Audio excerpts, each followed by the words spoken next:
This is David Prosper, host of The Leadership Revolution. Thanks for listening to the following broadcast from Public House Media.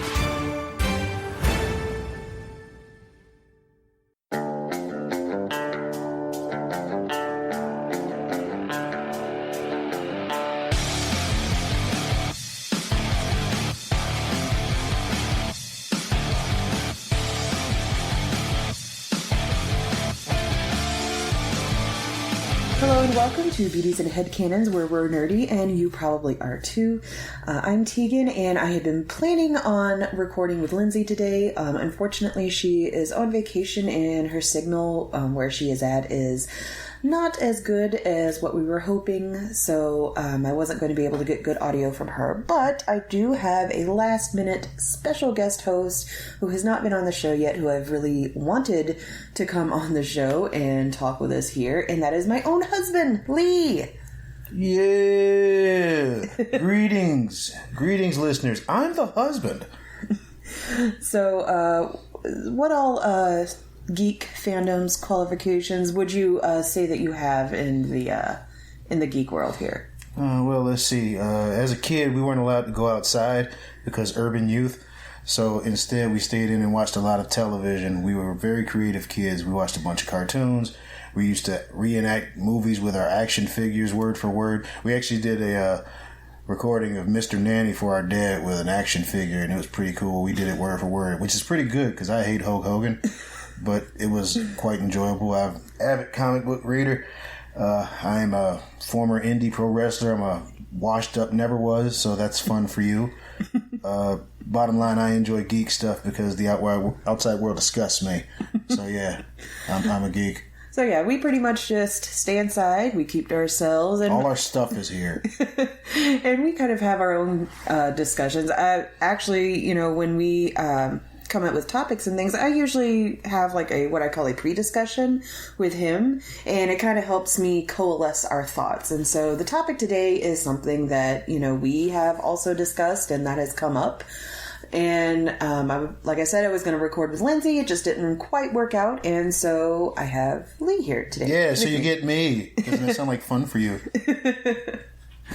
All right, so Lee and I are not really particular fans of the franchise The Last of Us. Even though we're gamers, it never really appealed to us. We watched a little bit of the gameplay when the first one came out, and it wasn't really something that spoke to us, Quick point of order: the opening of the first one is actually pretty amazing.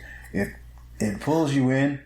It does pull you in a little bit and gets you interested in the game, but over the course of time, I lost interest. Yeah. It wasn't violent enough, I guess. Oh, and just a quick thing here. There will be spoilers that we'll be talking about of The Last of Us and The Last of Us 2. So if you haven't played the game and you've somehow been living under a rock and haven't heard any of the leaks, haven't seen any of the copious amount of social media posts, and you want to keep yourself pure so that you can play the game with a clean slate, I would suggest you stop now and come back to this episode when you have a chance to play for yourself, because we will, while we won't be discussing the game itself, obviously some spoilery things are going to come up. So might as well run away. Your warning. Yeah. Run away now. I'm going to spoil all over your Fruit Loops.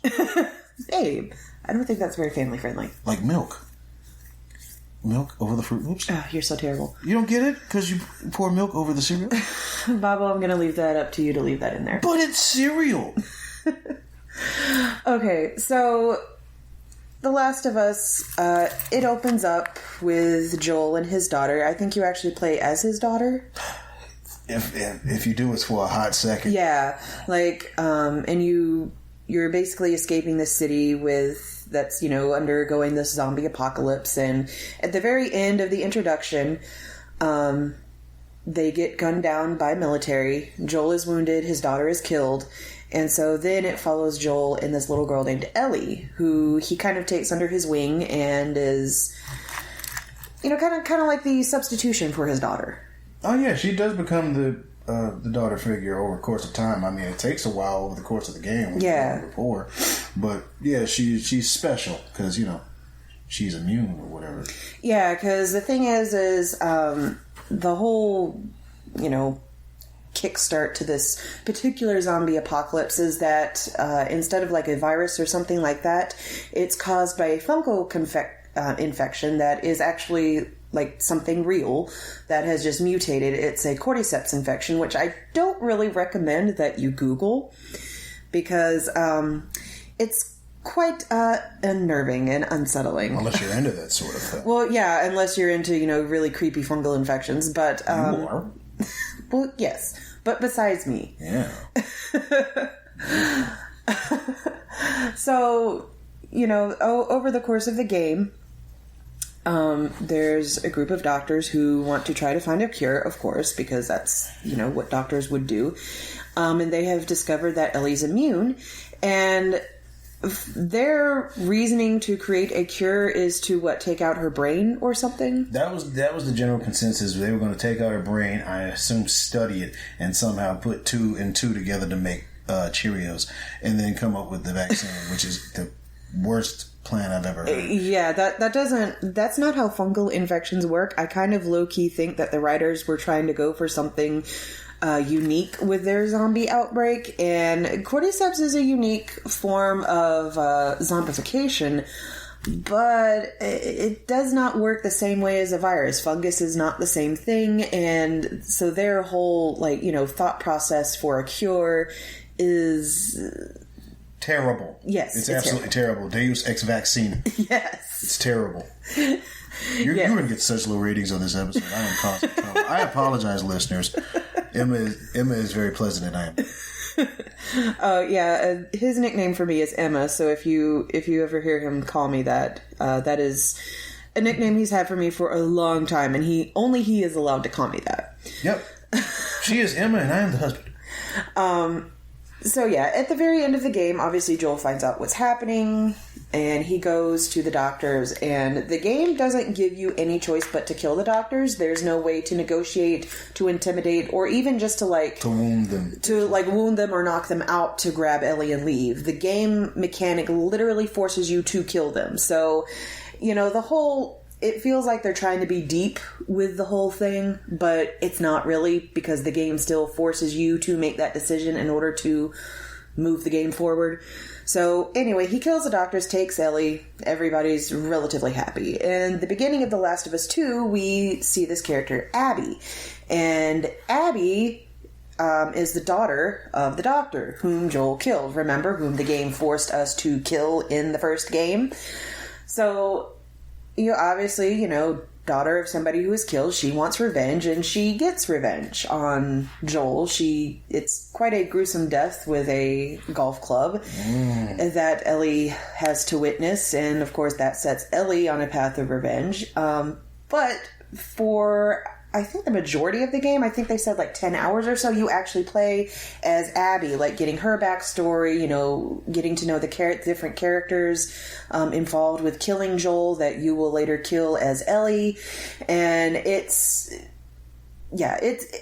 not really personally something that I go for. I've seen some gameplay, some story. It's just not... No, Emma, you need to do another episode just so I can just completely shovel dirt onto this game and stuff. I am a co-host, so I'm going to be good. So, yeah.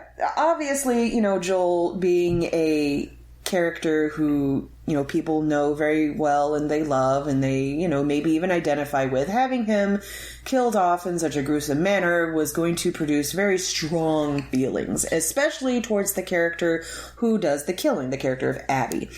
That's, I'm not going to say... sit here and say that, fans of Joel should not be angry at Abby. I'm not saying that you shouldn't feel that way.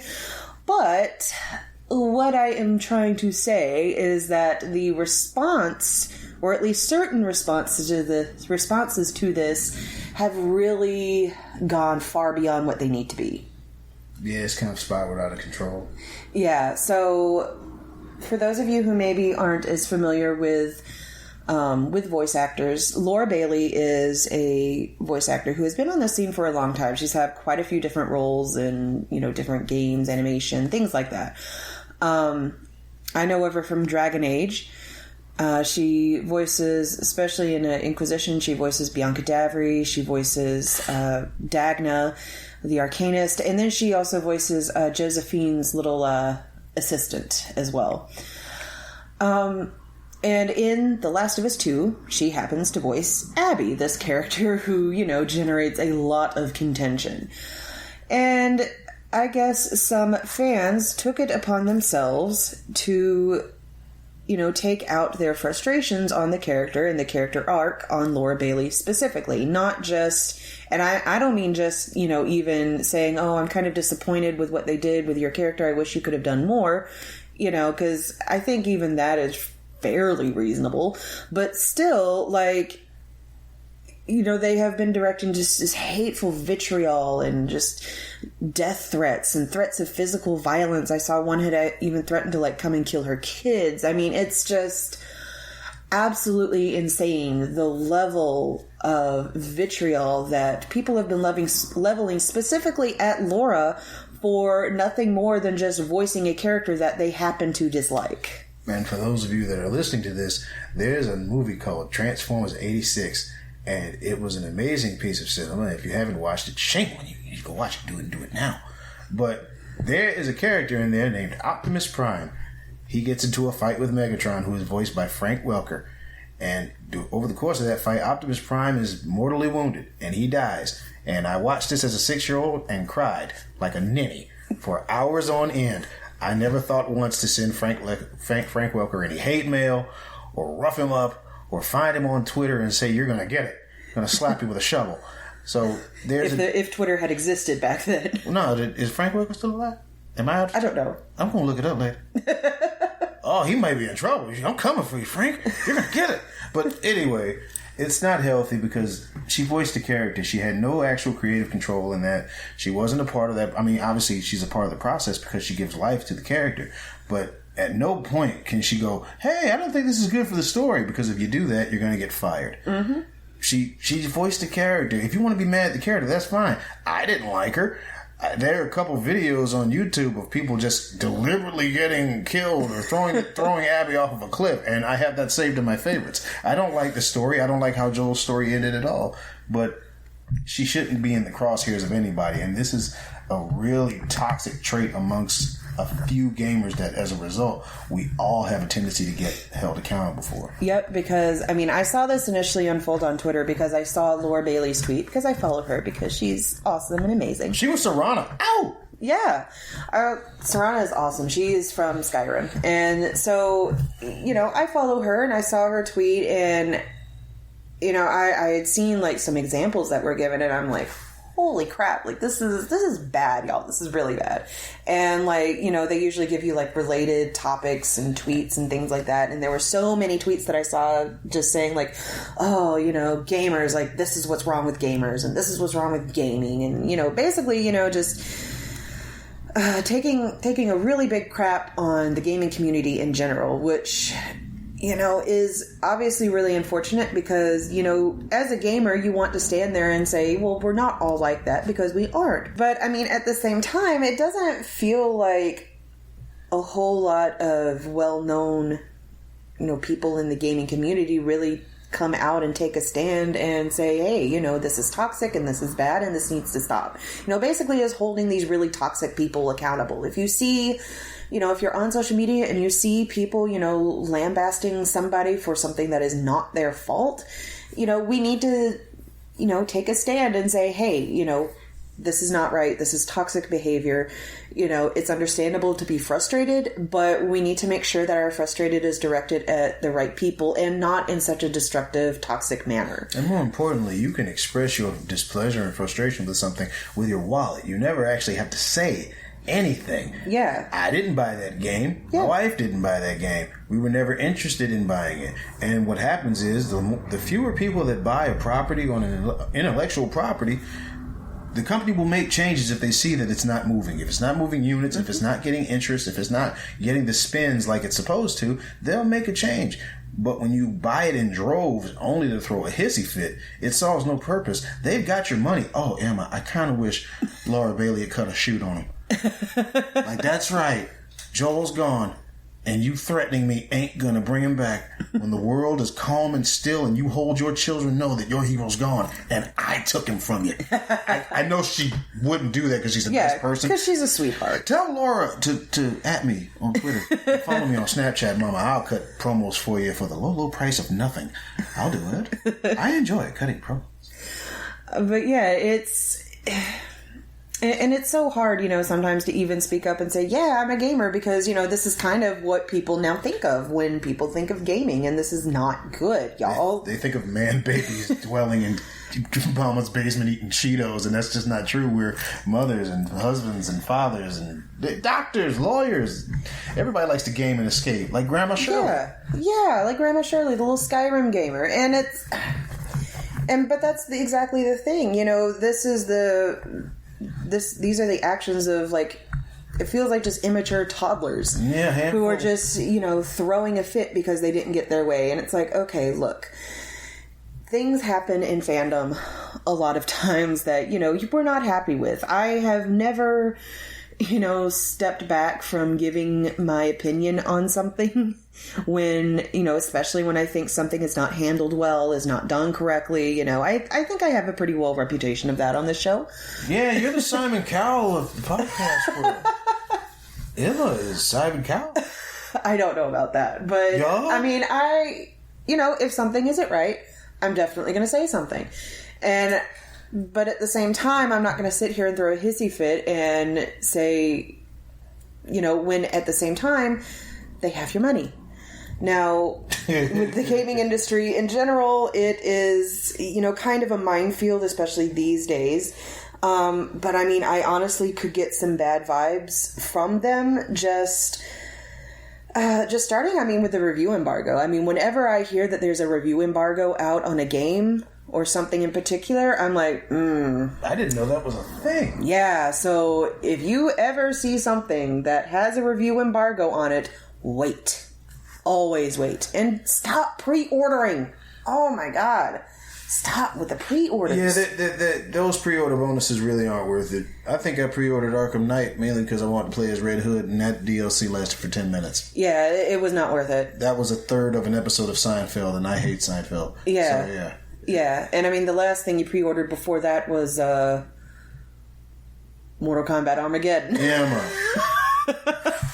Which I don't think we really need to get into that. No, we don't. Your listeners don't have that kind of time. You don't have that kind of funding. Can you guys afford bleeps? No. I didn't think so. Don't yell at me. Well, then don't do it. So, yeah, obviously there are many different ways to express your displeasure with that. Obviously, if you want to contact the devs themselves, try to keep it, I'm not going to say, like, professional, that you can't express yourselves, but, try not to, just throw in death threats and threats of physical violence. Express why you don't like it. Not at all. You can make those video essays like a lot of people on YouTube when they make their own reviews. You could do that. What's that dude we watch sometimes? Angry Joe? Yeah, Angry Joe does quite a few. And I don't always necessarily agree with him as a gamer, but he definitely, puts out there, his opinion and lets it be known to his, group of followers as to why he dislikes a particular game. And I've never ever seen him go against a specific actor or person specifically and like single them out for abuse. He's never done that. Not once. He'll point out the character, but same with Jim Sterling. He's never once attacked an actor or someone lower, on the poll who has absolutely, no control over what happens in a game. He's never done that kind of thing. No. So, he's attacked CEOs, obviously, but they kind of deserve it. Oh no, he'll for the things that they've done. I think they deserve it. But anyway, we're getting a little off topic. But yeah, unfortunately, this isn't even a new thing in fandom in general. Star Wars obviously got a huge dive in the fandom. They did that to Little Mama. Yeah, Rose. they did that to Kelly Marie Tran. She played Rose on and she was awesome. The recent trilogy. Yeah, and she was a cool character. I kind of liked her. For as much as I didn't really like the new trilogy, I did like her character. Yeah, she was sweet. And people just did not like her character, and they just directed all kinds of hate and vitriol at her, and it eventually resulted in her deleting her social media accounts. All of them? Yeah. Is she gone? Are they still gone? Yeah. Oh, I like her. Yeah. She's nice. She's cute as a little button. I mean, this is definitely nothing new. I mean, there have been actors on Game of Thrones and Walking Dead who have also faced similar vitriol for their characters. And it's like, y'all are being kids. Y'all aren't even being kids, because I swear certain kids have better maturity than this, you know? It's important to have that conversation with your parents. Before you learn about the birds and bees, you need to learn about fiction. Yeah. And how certain things are make-believe. Yes. Patrick Stewart cannot beam you up to space if you ask him nice. I checked. Yeah, it's very unfortunate. Yeah. But, you know, fiction is not the same thing as reality. You know, just because you hate a certain character doesn't mean that you therefore have to go and send hate to the actor that portrays them. Laura Bailey, specifically, you know, she voices Bianca and Dagna in Dragon Age Inquisition. And Bianca, I absolutely despise. Yes. Because she is just this toxic, manipulative character that just has this stranglehold on Varric, whom I love with all my heart.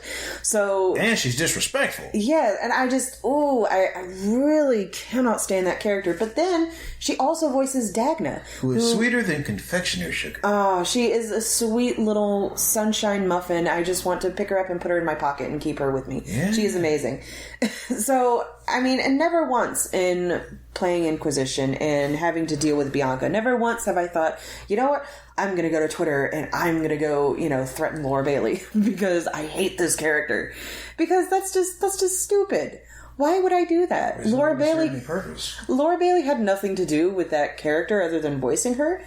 You know, she's not that character. No. That's a paycheck. Yeah. The only time the lines between fiction and nonfiction have a tendency to blur or bleed together is for wrestling. Yeah. And even then, there's certain lines you just don't cross. You don't do that. Yeah. And the thing is I think we do forget that it is just a job for them, as I'm sure as we would think that's, it's just so cool and amazing and glamorous that they're voice actors or they're actors, you know. But, I mean, you still have to keep in mind that to them, this is their job. This is what they're doing to make a living, to support themselves financially, just like, you know, we're supporting ourselves financially. And furthermore, those chairs don't look that comfortable. Have you seen those chairs? I have. They gave Mark Hamill a stool. Not that it mattered. He wasn't going to sit anyway. Yeah, and I mean, that's actually a great example because Mark Hamill, you know, he did not exactly make it secret that he was not happy with Luke's character arc in the trilogy there. But in the last trilogy that was just made. But at the same time, it's his job to go in there and portray that character. And he read his lines. Yep. And he went and he did it because that's his job. Even Mark Hamill could not influence the story more than, you know, portraying his character. You know how much juice he has? When Luke Skywalker can't change a Star Wars story, right? It's important to note that maybe this person can't change any of the lines. Exactly. So, you know, again, I'm not going to say that, you have to like Abby, because Laura Bailey is awesome. Laura Bailey is good. Abby is, how we call in the old country, trash. But yeah, I mean, there's a big difference between the character that she portrays and herself. Laura Bailey is an amazing, sweet individual. I love her to death. And, you know, she does not deserve this kind of hate and vitriol. If you do happen to see this kind of hate and vitriol out in the wild, I mean, obviously, you know, we want to try and call that out and say, hey, stop. You know, this is not cool. You need to stop. This person is not this character. This person does not have this kind of control. You need to stop. And even if they won't stop, putting that out there and putting that voice that runs counter to that is still important to represent gamers and really fans in general, no matter what fandom you're in. And, you know, also, aside from that, please, you know, try and send love to these people. To send love to the actors, to the writers, to the people behind the scenes, because, you know, that's really important. I'm sure they get, you know, they get dumped on a lot for various things that they've done. And, you know, it's really important to send out that positivity so that they can see that, hey, you know, people might not have liked this role, but it's okay, you know. People still like me. And that's, at the end of the day, is what's important, to try to put that positivity out there, just to try to run counter to that negativity keeps running rampant. Or at least try to educate the people that you talk to. It doesn't have to turn into a shouting match. maybe they genuinely need to hear that, hey, it's not real. It's not necessarily to say that somebody's suffering from a lack of intelligence. Yeah. But still, sometimes you just need to you need to help people pump their brakes. Hey, it's not real. Remember? Yeah. I mean, games can, especially can, bring up a lot of really strong emotions. Some of them good and some of them not so good. Yeah. Passion has a place. Usually if you're creating art, that's usually the best course of action. That's the best place to put your... if you're making a review, that's a form of art, entertainment and such. So put your passion into that. And just think about it for a sec. You could do an inverse of Lex Luger and think before you speak. What? Nothing. You don't think that's like an inverse of P4? Oh, it definitely is. Yeah. But yeah, so, I mean, it's... Oh, crap, I just lost my train of thought. It's okay, Emma. You're talking about positivity and the Twitters and the video games. Right. So, if you are the kind of person who, you happen to, feel very strongly about something and you get worked up, that's a very valid feeling to have. And I mean, really with a lot of games and with a lot of media, that's usually a good thing to have. But if you're the kind of person who, just needs to focus that, step away from social media. It's okay. I think in the age of social media, it's kind of become an instant gratification thing where we put our thoughts out there and it's just poof into the ether and can be seen and read by so many different people. And it's like, you don't have to do that. That's the thing. You do not have to put that out there. You can take a step back. You can wait. You can take a deep breath and evaluate what you want to say, and you can realize that, maybe I shouldn't do that. Or if you're feeling really bold, I keep seeing this general consensus is, I could have written a better story. Mm-hmm. Go ahead and do it. The world of fan fiction is out there, right? Yeah. Who knows? You might create a story that might turn into something else. What's that story that you said was fan fiction and then became an actual intellectual property? Twilight. No, that was 50 Shades of Grey, and that's not a great example, though. But it was a story that started from somebody thinking, I can do better than that. Granted, they probably didn't. But it turned into something that was a whole nother genre that people didn't know they needed or wanted. But still, if you think you can do better, put your money where your mouth is. Maybe take a shot. You might even learn something about yourself. Yeah. It's a creative outlet that doesn't hurt anybody. It doesn't cause any trouble. It doesn't ruffle any feathers. Mm-hmm. It gets other people wheels to turning. Mm-hmm. Doesn't that sound like fun? Yeah. Sounds better than sending death threats. IP addresses can be followed, don't you? Yeah. Professor Derp. Terroristic threats are illegal. Yeah. So, recent studies show they're illegal. Thank you. So, yes. Also keep that in mind as well. Aside from the fact that it's just not good and not healthy in general. Yes, it's also bad-taste. Yeah. It is also, technically illegal. So, just maybe refrain from sending that kind of stuff on social media where it can be so easily tracked. Yeah, just yeet your character off the cliff like they did in the video. Yeah, I mean, there are so many little compilation videos where, like, when you play as Abby, people have gone and just, like... deliberately hurt themselves. Yeah, deliberately hurt themselves. Not fight back in a fatal situation. Yeah, or allowed her to be killed. It's just, like, I've seen, like, hours of it. Really? I've only seen 10 minutes worth. Ooh, yeah, I need to do another search. So, I mean, obviously, that's probably letting those gamers get off some steam. Out of their, little Abby hatred. It's a creative outlet. Obviously, it's not the most creative or healthy. I don't really consider that to be toxic or unhealthy because I'll give you an example for those of you. I'm going to tell you a story, folks. It's alone, although it's kind of a short one. I was playing Super Nintendo Royal Rumble as a child, and I was on a hot streak, and I almost won. Shawn Michaels threw me out of the ring. So I reset the game, and I picked Razor Ramon, and I hit him with 47 Razor's Edges, and then threw him out of the ring. It was not a great outlet, but I felt fantastic afterwards. Yeah. I didn't threaten him. Granted, there was no social media, but even when the age of it came around, I didn't threaten him or say, I'm going to come kick your ass straight or anything like that. Yeah. No, just 47 Razor's Edges. And then we had chocolate milk and graham crackers. There you go. That was a really solid Sunday. There you go. Yeah. It's all about, figuring out a different kind of outlet for that emotion. I know strong emotion is sometimes hard to deal with, But we need to deal better than this. It needs to be better because, you know, this is not healthy for these actors to have to go through, to see all of this, you know, hate and negativity generated towards them specifically for something that they couldn't help or have, you know, no real input in. It's important to remember this activity has no winners. Yeah. Only victims. Yeah. Nobody grows from this. Nobody profits or benefits from this. It's a big loss for everyone involved because now you have this poor woman possibly suffering from PTSD and maybe she can't sleep well at night, and now everyone is looking at gamers with stink face because that one apple spoils the bunch thing, that applies tenfold for gamers. Yep. So, hey. And a lot of different fandoms in general. Yeah, so quit making me look bad. Now.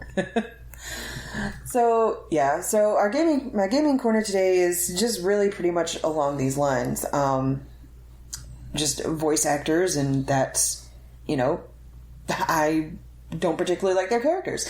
There's one character in particular in Skyrim. His name is Mercer Frey, and if you've ever played the Thieves Guild quest line, you'll know that there were 3 guild masters. He killed Gallus. He set up Carlia to take the fall for Gallus's murder and then took over. And you come in, with him as the guildmaster, and you work your way through the ranks, and he tries to turn on you. And, you know, so the rest of the whole quest line is, you know, figuring out his plan and going after him. And, you know, he is a really frustrating character that I just absolutely loathe. But, you know, at the same time, he is voiced by Stephen Russell, who, in Fallout 4, voices one of my absolute favorite characters of all time, Nick Valentine. Senor Toaster. The Grandpa Toaster. Nick is amazing. He is kind. He is so amazing. I love him so much. And, you know, it's kind of funny because at first I didn't realize that they were even voiced by the same voice actor until I replayed Skyrim and I went up to Mercer and actually listened to his voice, and I'm not sure which voice that Steven does is closer to his real voice. I kind of figure it's probably Mercer because I don't hear a whole lot of Nick, but I hear this little twang or twinge that comes through every now and then. And it's oh, that's Nick. That is Nick right there. So I have a feeling that Nick is basically taking that twinge up to 11 and kind of exaggerating it a little bit. But yeah, I mean, obviously, you know, voice actors don't really have control over their characters, but they may voice characters that we really, really don't like, but they may also turn around and voice characters that we really do like. And they put a lot of hard work into their characters. They put a lot of work into what they do. It's really tiring and rough work, and for most of them, it doesn't really, I think we've discussed, they don't even get paid that much. No. So, you know, to send them hate over something that they can't even control is just ridiculous. And if they incite that much of a reaction, it means they did their job. Yeah. And whether, you know, it's, you know, making you mad or making you happy, that was their goal. So, you know, that's kind of meh. Because if they bring up a character and they go, "What did you think of?" and you go, "Meh," that means they didn't do their job. Yeah. So the idea is to get that ire out of you. And really, you should be more concerned not so much with the voice actor, but the people who create the stories, the storytellers. Perfect example. Everybody was coming for what's those boys from Game of Thrones, the ones that chickened out of the panel. Oh, D&D Music Factory. What is their name? Dan Weiss and W. Weiss. What's his name? I forget his name. I can't even remember anymore. I've kind of wiped a lot of that from my brain. I keep calling them the dummies. Wait. Benioff. No, not him. One of them was Benioff. Was he? David Benioff and Weiss. Okay. Because they kept calling him D&D, and yeah. But they were a group name D&D. Right, but those two fellas right there create the stories for season 8, which were absolutely terrible and nobody enjoyed, and it made everybody sad, except me, because I thought it was kind of funny. But those two guys were the ones at the center of all the hatred. I mean, granted, it did kind of spew out in other directions towards certain characters, which, again, still not healthy. Yeah. But you're... Still really toxic. Please do not do that. No. Y'all, seriously, do I really have to sit here and say, stop acting like immature children? Yes, because they can't see your judgmental Emma face. That really drives the point home. But I digress. It's important to maybe vote with your wallet, you know? Yeah. The less attention you pay to a story, if you come across a storyteller and you don't like what they do, don't give them your money. Don't give them your attention. What's that fella did Last Jedi? Ryan Johnson? Oh, Ryan Johnson, yeah. Okay, he caught a lot of heat for that movie. Oh, yeah. And I still didn't agree with that either. Because, again, don't threaten to punch somebody in the face or anything like that. That doesn't solve anything. But I will say that because there was so many strong emotions, he decided to go out and do that other movie, Knives Out. Yeah. That was really, really good. Yeah, it was actually great. I was surprised. You Very pleasantly surprised. You can actually get a good reaction, or you can get change from the people that give you the content you consume, but you don't have to do it with threats, with violence. And most of y'all ain't about that action anyway. Stop it. Just stop it. Silly billies. It's like if y'all saw them on the street, you wouldn't do anything. You're like, oh my, a person. Oh, I don't like those. Let's go back inside. Quickly, back to the aquarium. But yeah, so yeah, that was pretty much our episode here. So thank you very much for coming on with me today to talk about the subject, which I know we have actually talked about before. We just haven't recorded it. Oh, you are most welcome. I'll send you an invoice. I said PayPal or Bitcoin and kisses. So is that approximately 3 snuggles? Yes.